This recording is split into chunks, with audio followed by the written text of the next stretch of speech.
Ranking Member Risch, and thank you to our panel, both for your service and for your testimony.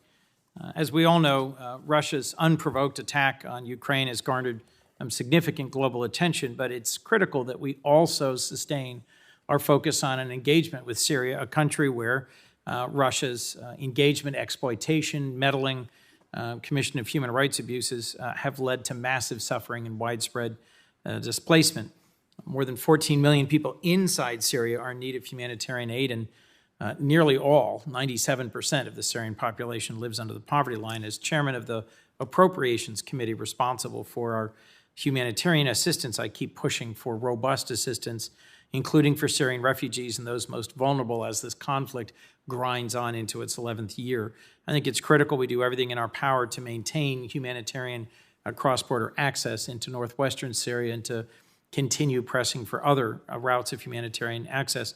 I'm concerned the prospect of a Russian veto at the Security Council when the cross-border mandate renewal comes up this July will lead to further suffering. Russia's used its seat on the Security Council to weaken international resolve across a wide range of issues, to spread disinformation. How are we working, if I might, Assistant Secretary Leaf, how are we working with other like-minded Security Council members to prevent a veto and to counter Russian influence within the Security Council?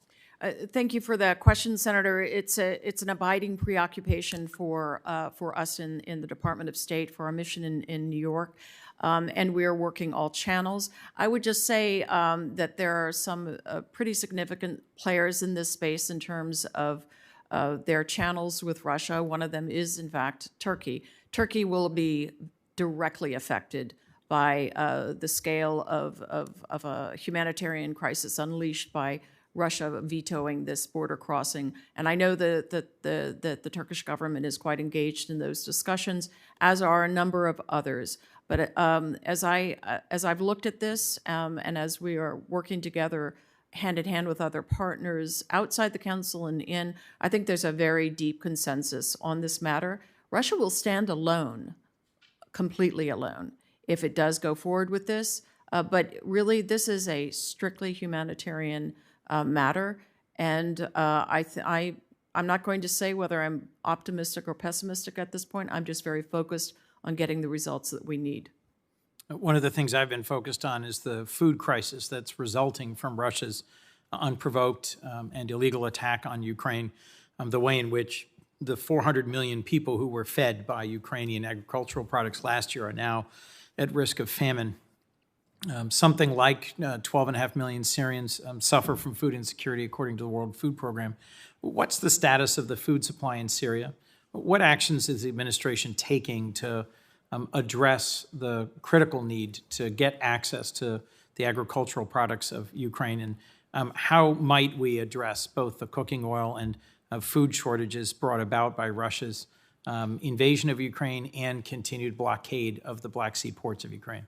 Well, Senator, in fact, I know that there are efforts underway in a number of channels in our government to get to the heart of the problem, which is the blockade of Ukraine's ports, the targeting, of course, of Ukraine's wheat and other supplies. You are absolutely right that Syria is made all the more vulnerable Syria's population is made all the more vulnerable by Putin's war on Ukraine, and so is Lebanon next door. Lebanon used to import something on the order of 80% of its needs from Ukraine, and of course the port explosion blew to pieces all the supplies. We are focusing our humanitarian assistance and certainly our early recovery efforts in this space as part of a larger effort to identify how we can get to the most vulnerable populations. If I might ask one last question.